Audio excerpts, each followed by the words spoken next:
This is Geek News Central. My name is Todd Cochran, coming to you from the New Media Production Studio. The lead stories are 5 bills to break up big tech, a wooden satellite, yes, a wooden satellite is going to be put up in space. In Ireland, Irish police can compel you to reveal your password. And Luna Gaming by Amazon coming on Prime Day. I want to welcome you to episode 1534 of the Geek News Central podcast for Monday, June 14th. This show is sponsored in part by GoDaddy.com and listeners just like you. Great deals from GoDaddy can be found at geeknewscentral.com/GoDaddy. You can support this show today at geeknewscentral.com/insider. Hey, I want to give a warm welcome to all the new listeners of the show. Make sure you get over to geeknewscentral.com, check out all the great content on the website, and get subscribed to the podcast. It's right there in the right-hand column of the website. You want to get subscribed to the newsletter while you're there as well, so that you can get all the latest news and information delivered directly to your inbox immediately following this show. So definitely check that out. Of course, you can join our chat room at geeknews.chat. That's a Mastodon chat server, our Discord channel. Of course, you can always contact me. It's very, very simple via email, geeknews@gmail.com. And I'm also on Twitter at Geek News. And of course, on Facebook. We're live on Facebook today, along with Twitch, Twitter, a whole bunch of different places. So if you're catching the show live for the first time, make sure you get over to geeknewscentral.com. But again, most of the interaction happens on Facebook. Partner shows are all linked at geeknewscentral.com. That includes a new media show, the Pro Gear Guru site, The Gadget Professor with Mr. Don Bain, the GNC Week in Review by Kirk Corliss, our executive producer of this show. So definitely check it out. Everything we're doing here, lots of things happening. Of course, this show has the longest running continuous sponsor of a podcast. That's our good friends at GoDaddy.com. It's real important this month that you guys step up. We need your help to make sure that we hit our quota. And so I've got deals for you that are ongoing. A 30% off a new product purchase. $4.99.com are new or transfer domains for new customers. We've got $1 a month economy hosting for the first year of the free domain. $1 a month to manage WordPress hosting first year with a free domain. Again, 2 great deals. $1 a month to manage WordPress hosting. $12 get you started, get you online with the domain and everything. And again, $1 a month economy hosting for the first year of the free domain. What's the difference between the two? Well, on the economy hosting, you still can load WordPress, but it's not managed. And you can still load all kinds of other software. On the managed WordPress site, it is a WordPress site. So just be aware of that. But $1 a month gets you going. Buy 2. $12 gets you started. $24 gets you on 2 different sites for the first year. Of course, pay attention to ongoing year's cost when you go and to the checkout lane. Of course, you can get a free trial of GoDaddy Website Builder, your choice of personal business or business plus plans. That's a 1-month free trial. Again, all of these deals can be found at geeknewscentral.com/GoDaddy. We want you to take advantage of it. Save money, help the show, support the show. On average, listeners of this podcast save about between 80 and 90% on their products and purchase. Now, if you pick something up that's using just that 30% off code, that's typically where the 80 and 90% savings comes in, is on the hosting deals. The $4.99.com, that's about a 50% savings.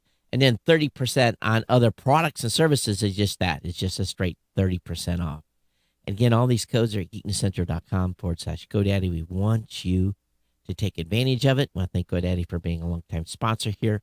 And, of course, welcome everyone to the show. Thanks for being here. I want to thank our friends again at audimute.com that does the sound design for this studio at audimute.com. Check them out. So what's happening? Well, the weather literally broke just an hour before the show kicked off here. Pouring rain, thunder, lightning. It was fantastic. It's absolutely fantastic. And the temperature dropped about 15 degrees.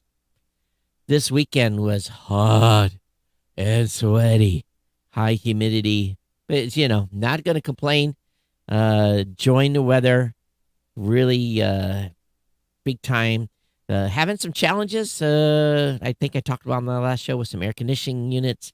So the air conditioning guy is about ready to come and make an install. It's costing a lot of money, but that's what happens when you have an old aging system for a cooler. But that is not here nor there. But yeah, it was interesting. So this afternoon, I wrapped up with my appointments just a little bit early, and I've been needing groceries, and there's Aldi's right around the corner, so I haven't been in there. And I went in, and I don't know what the fascination with this place is because I was totally underwhelmed. It's like 3 aisles, maybe 4 of stuff, and just wasn't that impressed. I was impressed with some of the pricing on like chicken salad sandwich and that kind of stuff was about half the price and double the amount as Myers. So there was still a few deals I could find in there, but I picked up a few things and went to Myers and ran through there and picked up everything else I need and come back and stuffed everything in the refrigerator that needs to stay cold. But I'm trying something new. For those of you that are watching, I'm trying to survive on iced tea. I figured summer, time to drink iced tea, and a little caffeine hit. So this is what's in my new orange and black mug of some sorts. It's supposed to keep things cold for 24 hours. It's been about 2, so let's see where we're at. Okay, it's still cold, so I'll let you know the outcome. I bet you I come in here tomorrow, it'll be warm, but it's supposed to keep things cold for 24 hours. Ha, ha, ha.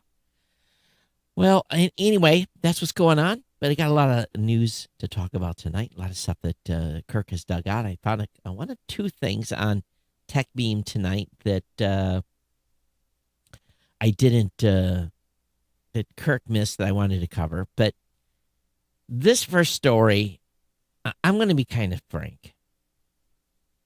We put a lot of stuff into space.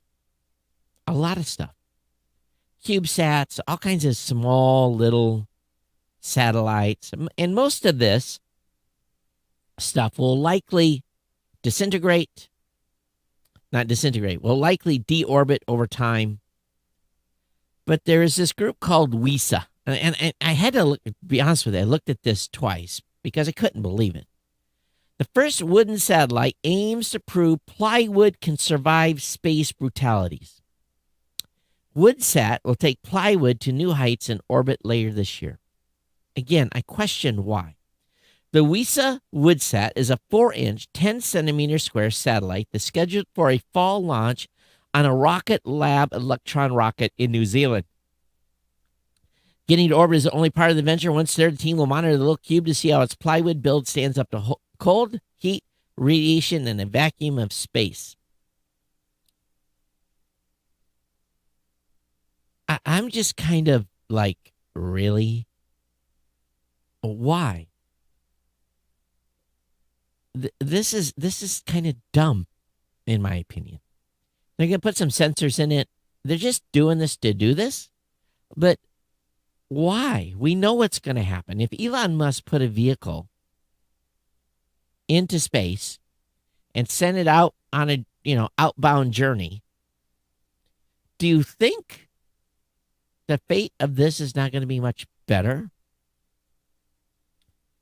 The base material for plywood is birch, and we're using basically just the same thing as you'd find in a hardware store or to make furniture. The plywood used in the satellite has been dried out and treated to give it a better chance of standing up to space conditions. WoodSat's team expects the interior to darken, but will also be looking to see if any cracks develop while in orbit.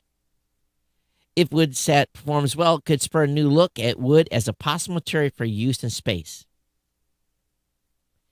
WoodSat is simply a beautiful object in terms of traditional Nordic design and simplicity. It should be very interesting to see it in orbit. Wow. I wonder who gave them their grant. Did the wood industry give them their grant? That's the question of the day. Irish police will have the power to compel people to provide passwords for electronic devices when carrying out a search warrant under new legislation. The change is part of the Garda Síochána bill published by the Irish Justice Minister Heather Humphreys said on Monday. This will enable data to be collected so the effectiveness and use of the powers can be assessed. Special measures will be introduced for suspects who are children and suspects who may have impaired capability. The bill will bring in longer detention periods for the investigation of multiple offenses being investigated together for a maximum of up to 48 hours. It will also allow for a week's detention for suspects in human trafficking offenses, which are currently subject to a maximum of 24-hour detention. So I think what they're doing here is they are having a very difficult time getting access to electronics that are encrypted, like your iPhone, like your iMac or your Apple, your MacBook. Everything is encrypted.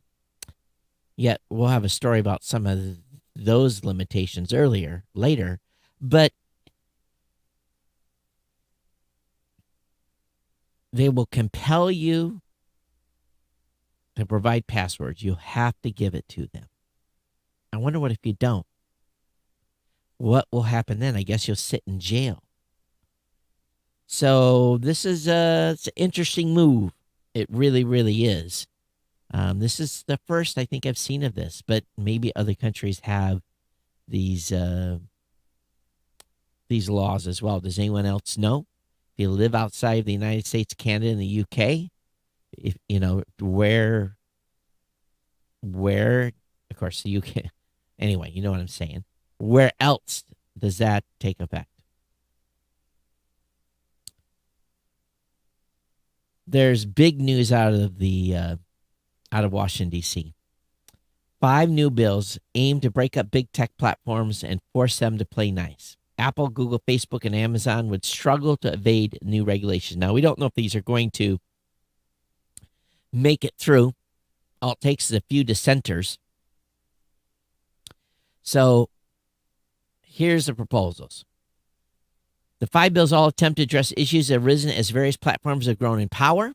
One bill, known as the American Choice Innovation Online Act, forbids platforms from favoring their own products and services like Amazon Prime. It would also stop companies from using private data to get a leg up on the competition. It would prevent them kicking competitors off a platform or harming competitors by restricting their ability to access or interoperate with the same platform, operating system, hardware, to interoperate with the same platform, operating system, hardware, and software features available to the covered platform operators' own products and services. In other words, sounds like that Joe company would have exactly the same tools that Amazon would on offering their Amazon Essential products.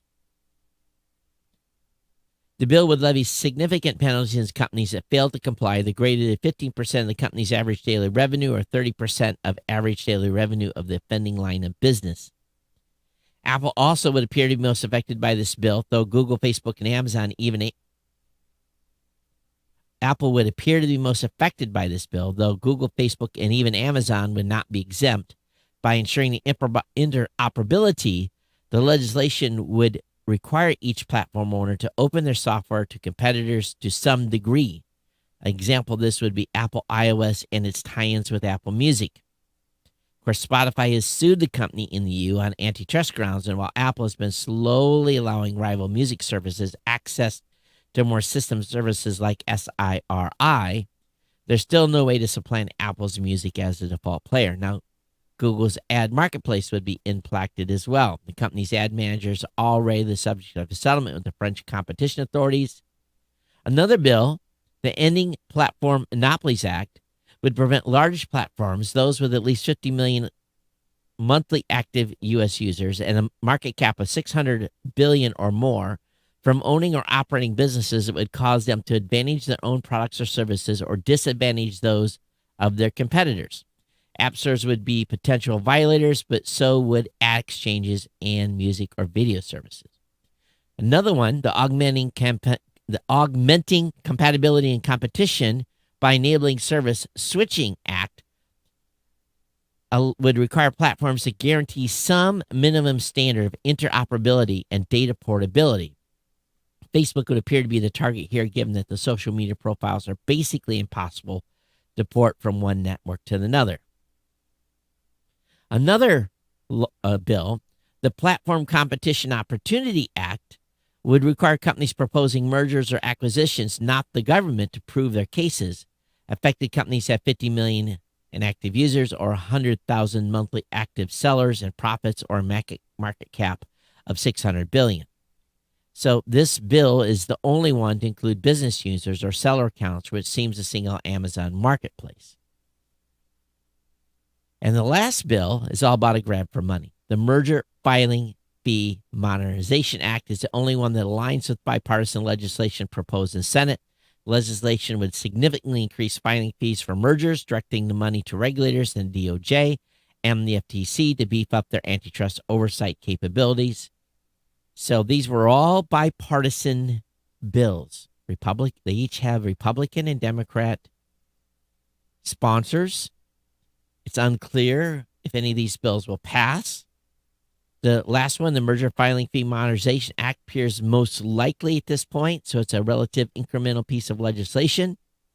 But the fact that the other bills, which garnered bipartisan support and otherwise highly partisan House, suggests a major overhaul of antitrust law may be imminent, even if these specific bills don't survive. So they're gunning for them. They're coming.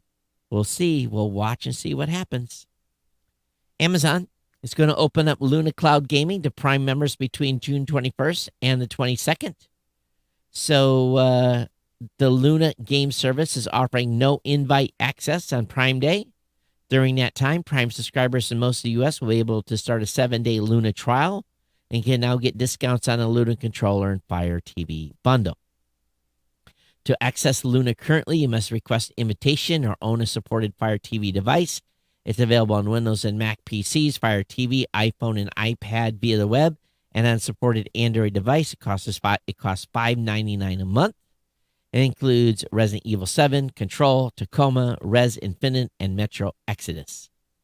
Amazon is discounting the dedicated Luna controller by 30%, reducing it to $49 from the list of $70. On top of that, it's offering Fire TV Stick 4K and Luna controller and Fire TV gaming bundle for $74.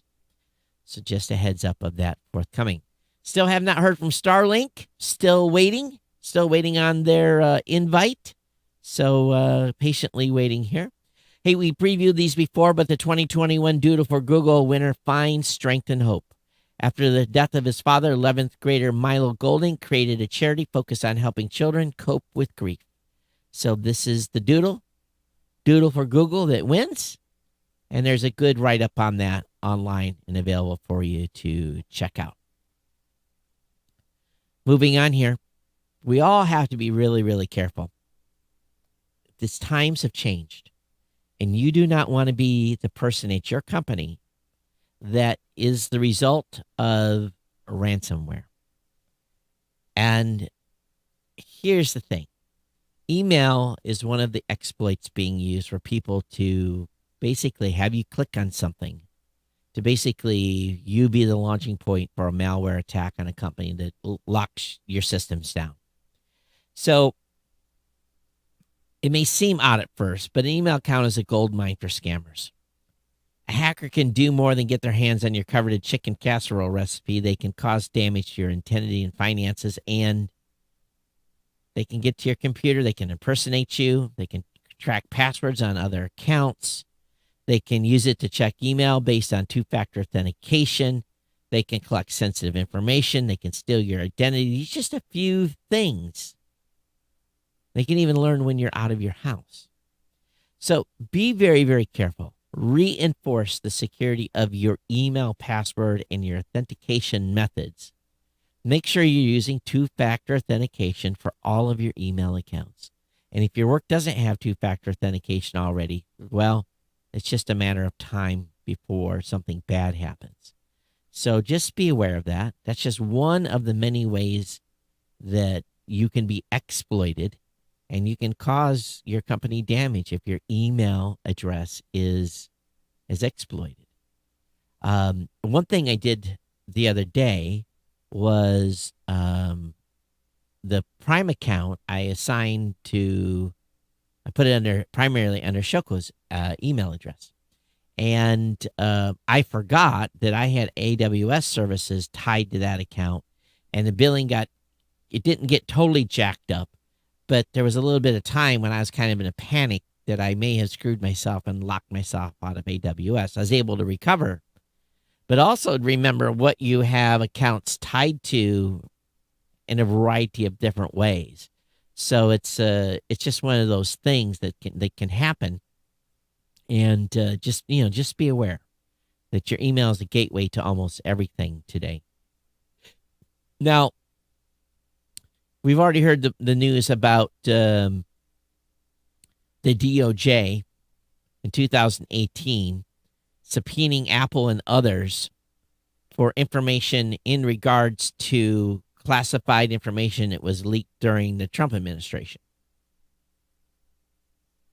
I know this is making a big whoop-de-doo in all of the email channels or all the news channels, but here's the thing, and we can understand that maybe some of that was political, but at the same time, let us also realize that when someone reveals classified information, and that opens up a can of worms, because often limited number of people will have access to that information. And when they're trying to figure out who leaked that information, they've got some pretty broad powers that they can use. And the DOJ subpoenaed Apple for data from an account belonging to Donald McGahn II, who at the time was a White House counsel for the president, according to reports Sunday from the New York Times. Apple was barred at the time from telling him about the subpoena, but was able to inform him last month. Citing a person briefed on the matter, Apple told McGahn that it would complied with the subpoena, but declined to tell him what it had provided to the government. So you wonder, with all this encryption Apple has, what did they give? What did they give to the government? So it just goes to show compelling needs of the federal government and subpoenas coming down from high. Obviously, Apple has access to some of your data. I bet it was mostly email. That's what I'm suspecting. But time will tell on this if the rest of the story comes out. But I think that it's just a matter of time before it's more than likely that some of these encryption standards that have been put in place are probably whittled away a little bit by the government. Time will tell. Hey, so I had never installed the new SIM card for my iPhone because it was required to get 5G. And Friday, I ventured into that because I was worried about provisioning. But there was another thing, too. My Apple Watch had disconnected for some reason from my phone. So got on the phone for Verizon, did the SIM swap out, got my watch reestablished, and was actually able to test some 5G speeds. And was up in Battle Creek, and where they had some 5G, both on T-Mobile and on Verizon. And Verizon gave me about 120 down with about 3 up, and T-Mobile gave me about 145 down with about 15 up. I was really, truly impressed. But according to a report from Android Central, AT&T maintains a narrow 5G speed lead, but T-Mobile is catching up, according to Root Metrics. And this, for the first time really truly experiencing it, they say that AT&T has the best everyday 5G download speeds in 85 tested markets, and T-Mobile has the greatest 5G availability and also has the biggest single speed result at nearly 200 megs. So I didn't see that. Verizon, though, according to this, has the most reliable network while gaining ground on AT&T's download speeds in several cities. But looks like right now T-Mobile and AT&T are the leaders in 5G rollout. Of course, my connectivity issues at the house continue to really deteriorate. It really sucks. I think everyone was so hot because of the heat. Everyone was probably in surfing the internet, watching YouTube, Netflix, chill, etc. over the weekend, and it was just, man, I can't wait for Starlink. I really can't. NASA and SpaceX aim for a Halloween launch for Crew 3 to the International Space Station. Trick or treat. Space is neat. Strap me in a Crew Dragon seat. And so anyway, Crew 3 will be follow on as part of NASA's Commercial Crew program. NASA astronauts Raja Chari, Tom Mashburn, Kyla Barron, and European Space Agency astronaut Matthias Maurer are set to spend 6 months on the ISS, and they'll be flying on a new Crew Dragon spacecraft. So I think this will make the third Crew Dragon spacecraft that we got. The space dates slipped about a week from the original plans, but anyway, that's the next Crew launch to the International Space Station. I haven't been watching too much SpaceX news lately. I don't know if they've launched any Starlink satellites or not, but they were pretty much on pace about every week or every 2 weeks. So maybe it's just recycling time. All right, are you a writer? There's an article over on makeuseof.com, the 7 best laptops for writers. And I'm always suspect on some of these things, but they cover the Google Pixel Go, the Google Pixelbook Go, the Microsoft Surface Pro 7, the Apple MacBook Air 2020 edition, the Dell XPS 13 2-in-1, and the Asus Chromebook Flip C434. And, of course, I'm sure the Apple MacBook Air is the most expensive one. Oh, they say the premium pick is the Google Pixelbook Go. So, again, if you're a writer, you're not a gamer, 7 best laptops for writers. Check this out. Link will be up in the show notes for you to check out. I'm lucky, knock on wood. I haven't been in the laptop market for a while. Verizon wants you vaccinated, so here's $180 AirPods Pro and other accessory discounts. So Verizon is joining several states offering financial incentives to get the COVID-19 vaccine. Customers who've gotten at least 1 dose can get a 10% discount on accessories from either its online or physical stores. To sweeten the deal even more, Verizon is letting customers stack that discount on top of sales prices, which can be used to get some pretty solid deals. It's unclear if or how you'll have to prove your vaccination status. For example, Verizon has AirPods Pro on sale until the June 20th, and the 10% discount brings them down to $180 from the normal price of $250. If you're more a fan of headphones, you can snag the discount. You'll be able to pick up Sony's delightfully named WH-1000 XMR4s for $270. The offer could also be a way to get a nice discount on a lower price item you've been considering. So it's an accessories. I don't think you can get this with phones, but the offer is also valid for first responders, nurses, teachers, and military members. Any customers eligible will have from June 15th to July 31st to fill out a questionnaire and receive their promo code, which can be redeemed until August 15th. So Verizon says that for whatever reason, accessories whose prices end with a 0.97 can't get the discount. So there you go. U.S.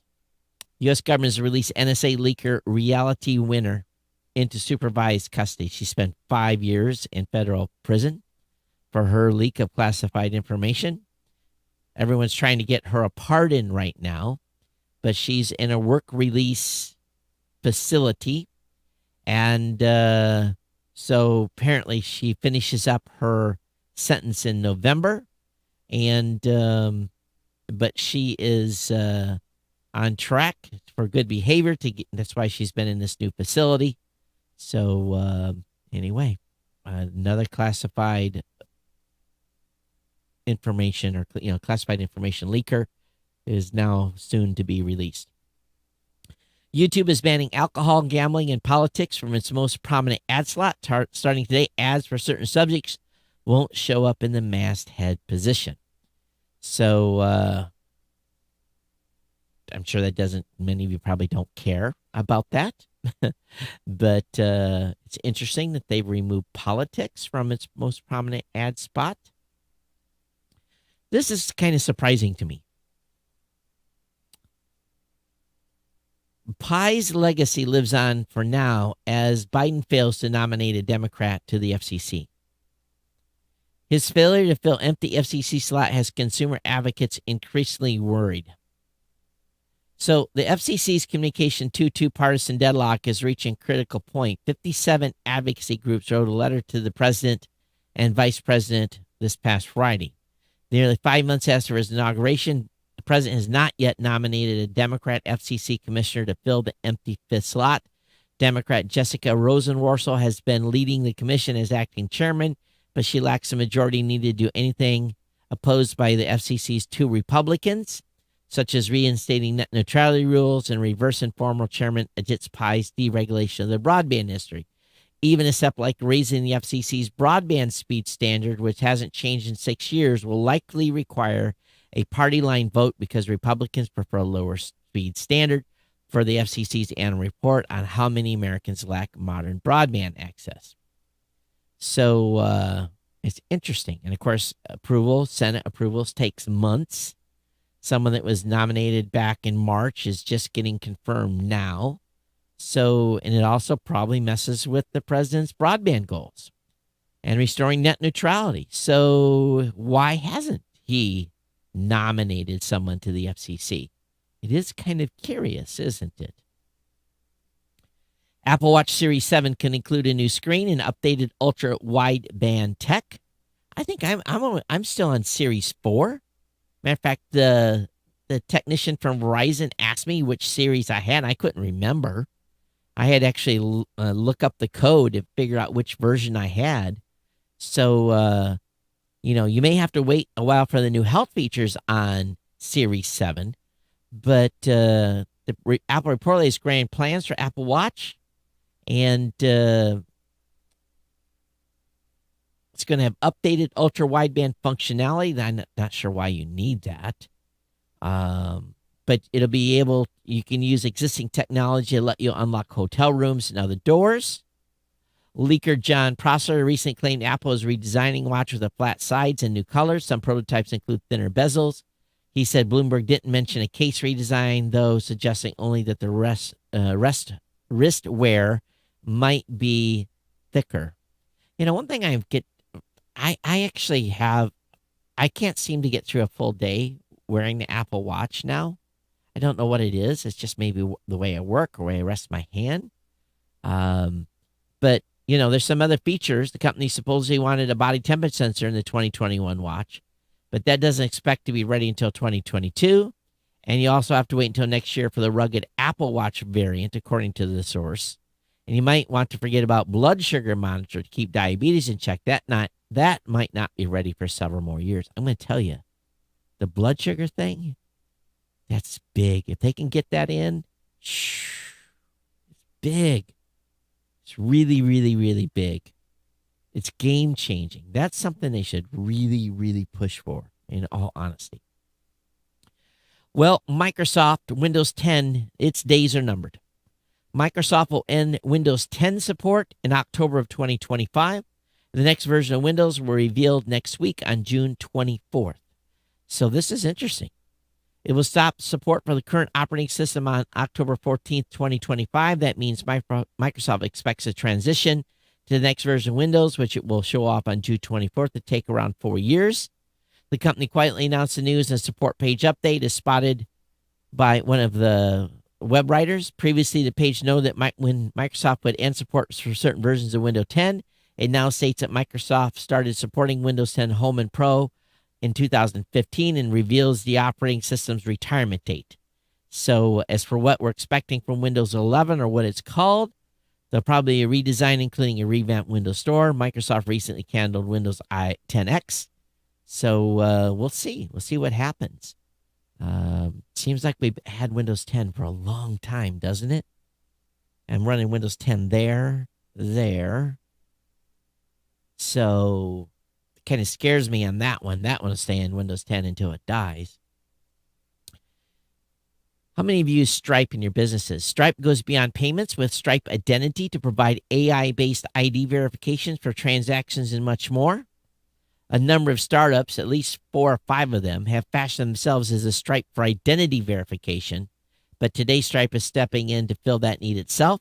This company is launching a new product called Stripe Identity, a self-service tool that companies can use to verify users' identities, with Stripe managing the customer data in an encrypted format using computer vision and machine learning to read and match up government IDs with live selfies. Stripe says the service works in as little as 15 seconds. The service launching in beta today, starting in 30 countries. But in the meantime, it's already quietly been used by select partners, including Discord, Peerspace, which runs ID verification when onboarding users and merchants, Shippo when it comes to identifying high-risk users and ask them to verify themselves, and so forth. So I went through one of those recently where I had to provide my driver's license as verification. It was more to prove that I had, as a military retiree, they actually said if you have a driver's license with a veteran status on it, to use that instead of your ID, or military ID, which I thought was good because I don't like having scans of that out there somewhere. So it's kind of interesting that process. Again, it took about 30 seconds and it validated me. Interpol has shut down thousands of fake online pharmacies. So 113,000 web links, including websites and online marketplaces, were being closed down or removed. In the UK, in addition to the seizure of some 3 million fake medicine and devices worth more than US $13 million, authorities also removed more than 3,100 advertising links for the illegal sale and supply of unlicensed medicines and shut down 43 websites. So fake and unauthorized COVID-19 testing kits accounted for more than half of all medical devices seized, which resulted in 277 arrests worldwide and the seizure of potentially dangerous pharmaceuticals worth more than $23 million. So what are people buying on the web? Hypnotic and sedative medication, ED pills, medical devices, analgesic painkillers, anabolic steroids, antiseptics and germicides, anti-cancer medication, antimalarials, and vitamins is what the majority of stuff is being purchased by people online. Link will be up in the show notes on that. Honda has linked arms with the Japanese Aerospace Exploration Agency to prepare humans for life in outer space with circulative renewable energy system. So basically, they've embarked on a joint feasibility study to supply oxygen, hydrogen, and electricity to human and rovers in outer space.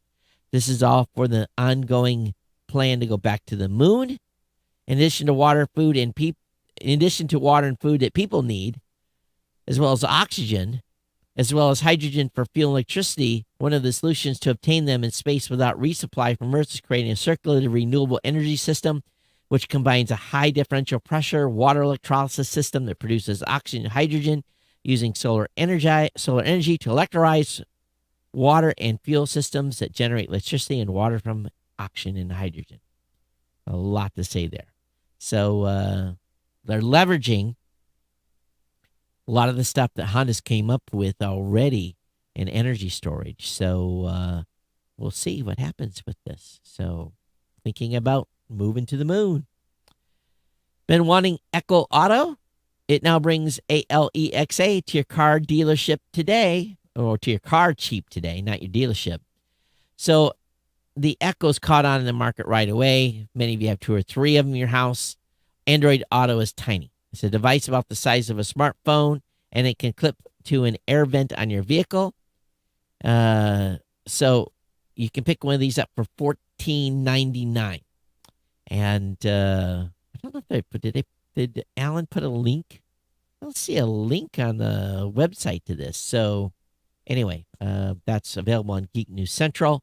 That link will be up in the show notes for you to check out, of course. Price capped broadband on hold for New York State after judge rules telcos would suffer unrecoverable losses. The injunction halts the introduction of a $15 monthly fee for low-income households. So we knew this new law that was due to come into force tomorrow. It was going to force broadband providers in New York State to provide net access to low-income households for $15 a month. A preliminary injunction was granted by United States District Judge Dennis Hurley on Friday after a string of trade bodies, including the New York State Telecommunications Association. The Broadband Association launched the action on behalf of their members. The ruling notes that telcos and ISPs forced to impose price caps would suffer unrecoverable losses, increasing with time, and the bulk of these losses will stem from lost income. So, no cheap internet in New York for low-income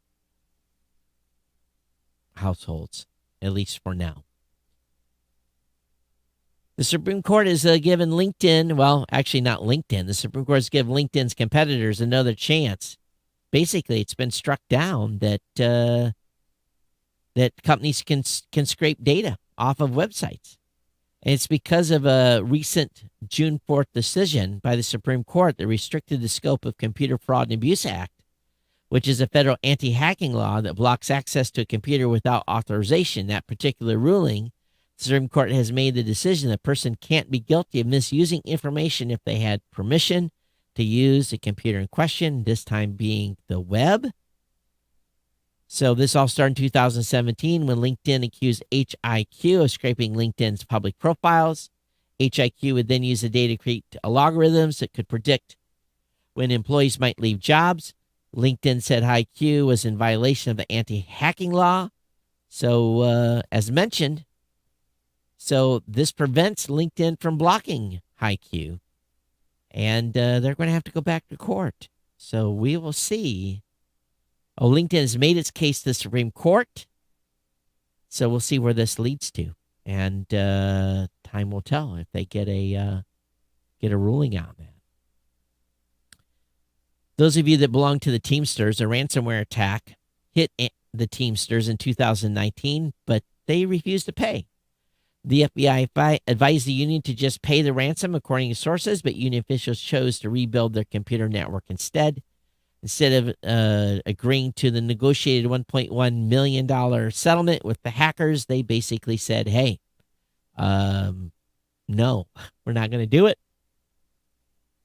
And but this is just one company of many that never made the news on these ransomware attacks, someone that fought back. All right, many of you probably have SSDs in your computers, and obviously you all have at least a hard drive at a minimum in your computers. But what should you do when it comes time to retire that computer or sell it? Or if you pulled a hard drive out and got a different one, how do you erase it so nothing can be recovered from it? Well, the folks over at PC World have got a good tutorial on how to do this and how to securely erase your hard drive or SSD.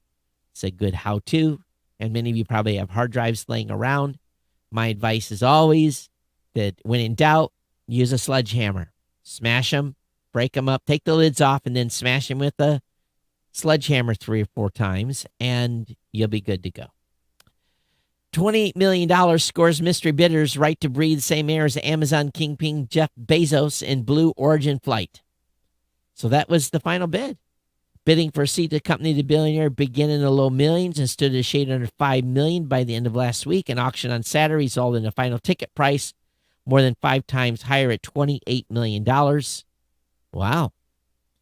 Now, that cash will not go anywhere in Amazon's coffers, but it will be donated to Blue Origin's Foundation and Club for the Future. So $28 million to the foundation. But so we'll find out who won that. So we'll see. We'll see if it will be publicly announced. And finally today, I've never knew about this site. It's called the Walrus, the walrus.ca. And it's about the double exploitation of deep fake porn. And what's a deep fake? Well, that's where someone's face is replaced in an ad or a video, and it basically makes them look like it's the person in question. You know, mainstream media has been reporting on deep fakes for a while now, but it's really moved into the porn industry quite heavily. 96% of deep fakes involve sexually explicit scenes. There are thousands of clips in which the faces of celebrities or even underage women have been superimposed on the bodies of adult film stars. Porn deepfakes are also features of face of non-famous individuals, ex-wives, ex-girlfriends, high school crushes. We know that a lot of folks have been affected. And this February, the MIT Technology Review reported on a UK woman named Helen Mort, who had been warned that she, or rather her face, lifted from various social media accounts had surfaced on a porn site, pasted onto a violent sex act. Such deepfakes, it should be said, are often not aiming to fool viewers.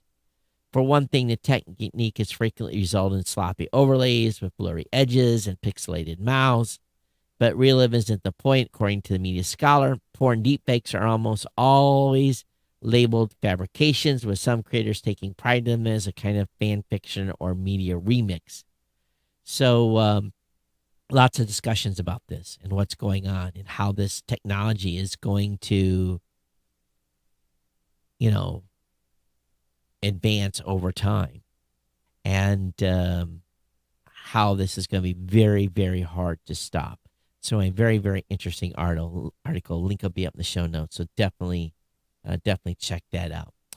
Okay, we're going to get to the end of the show here. Yes, relatively short podcast today. The tech news a little slow. And see if I had anybody email in. Let me get on the right email account. My email's been relentless. And PR people are getting real good at, how should I say it, doing fake out emails. And, but none of them got by me because I didn't get any emails today. So those of you watching, you like the new Blueberry light behind me? I'd love to hear your comments on it. geeknews@gmail.com. All right, so let's get out of here. Another show's in the can. Be back with you on Thursday. And then, of course, another show on Monday of next week. But then I'll be down in Columbus. So the Thursday show is in question. I'll figure out what's going on with that. Depends on what time I get out of the office, or, I don't know. They're talking about maybe even staying on Friday. So I've got to figure that out. But anyway, we'll get it all locked in. I guess that's the best way to figure out what the schedule is. But another show on Thursday, another show on Monday here from the studio, and then at least one remote, well, potentially one remote from Columbus, maybe not. I don't know. But we'll do the new media show there from sure. But other than that, it's going to be a wrap. Everyone take care. I want to thank you for being here. Definitely consider supporting the sponsor. It's greatly appreciated when you do. It helps the show a great deal. Allows me to pay the light bill, insurance bill, everything else that's going on. So geeknewscentral.com/GoDaddy. And of course, those of you that are insiders, yes, I know. I think you're probably losing faith in me, but the Insider podcast is coming. Do appreciate it. And all of your ongoing contributions is really, really greatly appreciated. I thank you so very much. All right, everyone. We'll see you next time here on the podcast. Take care. Be safe out there. Watch out. Take care of your loved ones, your pets and dogs. All right. Everyone, see you next time. All right. Bye-bye.